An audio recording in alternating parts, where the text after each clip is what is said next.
제가 한덕수 권한대행이 대통령이라고 주장한 바 없습니다. 그리고 한덕수 권한대행이 본인이 대통령 행세를 하거나 대통령이라고 주장한 바 없습니다. 첫 번째 팩트 체크입니다. 두 번째, 헌법에는 대통령 권한대행의 권한 행사에 대한 제한이 없습니다. 헌법에 명시되어 있습니다. 다만 예외적으로 해석상 적어도 권한대행은 보수적으로 대통령 권한을 행사하는 것이 헌법에 부합해 보인다라고 하는 해석이 존재할 뿐입니다. 그렇죠. 예. 자, 그리고 또 한 가지, 대통령 권한대행에 헌법재판관 대통령에게도 그렇고 대통령 권한대행에도 그렇고 헌법재판관의 임명권은 대통령과 대통령 권한대행에게 있습니다. 그런데 지금 민주당이 어떤 주장을 하고 있냐면, 그것도 헌법에 나와 있는 내용입니다. 어떤 주장을 하냐면, 자, 그런데 사실상 여야가 추천했던 건 그냥 그동안에 통과 의례처럼 그냥 해왔잖아.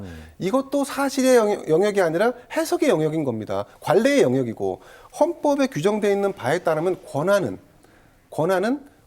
대통령 권한 대행에게 있는 것입니다. 그걸 우리가 인정하고 지금 이 국정에 대해서 어떻게 이거를 바로잡을지를 논의해야지. 지금 야당의 자세가 얼마나 잘못됐냐면, 대통령이 부재한 상태인데 대통령 권한 대행을 하고 있는 사람도 신뢰하지 않아요. 자, 그럼 궁극적으로 지금 현 정권을 지지하는 세력, 그 세력이 많던 적던 그 세력은 어떻게 상대를 바라보겠어요? 너희들은 절대 인정할 수 없고 이재명은 절대 대통령이 돼서 안 되라고 하는 이런 주장의 충돌밖에 없는 겁니다. 김대현 평론가님, 예. 일단 민주당의 전략적 부재 그리고 상황을 다룬 데 있어서 좀 빠른 것 같다, 조급한 것 같다 이런 지적을 계속해 오셨는데 이 질문은 왜냐하면 저희가 시간이 1분밖에 안 남은 것 같아서 헌법재판소 3명에 대한 임명에 대한 저희 얘기 주고받았지 않습니까? 김성환 평론가는 이미 법적으로 다 완성돼 있고 이 부분은 다 판결인 옳고 그름이 다 정해져 있는데 이걸 정치적으로 하면 안 된다 이런 얘기를 제가 잠깐 들었는데 오늘 표결을 보니까요. 헌법재판관 임명 표결을 보니까 195명이 표결했습니다. 국민의힘에서도 4사람이 원래 당론 자체는 불참으로 결정을 내렸었는데 4사람이 참여하고 있습니다. 그러니까 점점 민주당의 주장만 아니라 점점 이 범위가 개혁신당, 국민의힘 일부까지 점점 넓혀가고 있는 이 상황, 한덕수 권한대행의 탄핵에 대한 부분, 이 상황을 어떻게 보시는 건지. 그러니까 국민의힘에서 탄핵에 반대하고 한덕수 대통령 권한대행에 대해서도 뭔가 문제를 지적하고 있는 세력이 있고 그렇지 않은 세력이 있고 하지 않습니까? 제 의견을 말씀드리자면 헌법재판소는 구인 체제의 완성을 헌법의 기본 구도로 정하고 있습니다. 그러니까 당연히 구인 체제로 정상적으로 운영될 수 있게끔 여야는 물론이거니와 행정부에서도 행정 권한을 거기에 부합하게 행동해야 합니다.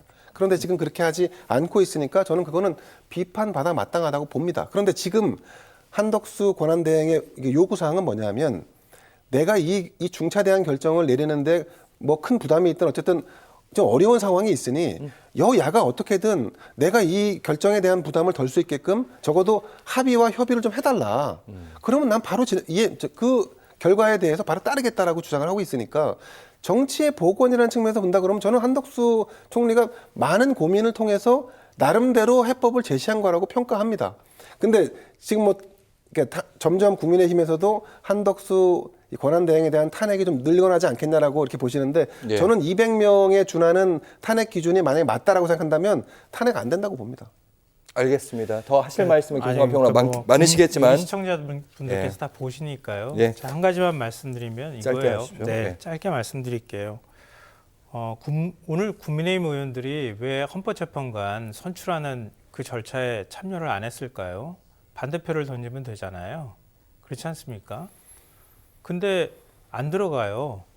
국회에서 한쪽 당이 우리는 거부할 거야, 안 들어갈 거야 그랬는데 국회 본회의에서 표결이 이루어졌어요. 그럼 그거 무효입니까? 국회에서 선출하도록 돼 있거든요. 헌법재판소법에. 그러면 선출한 거잖아요.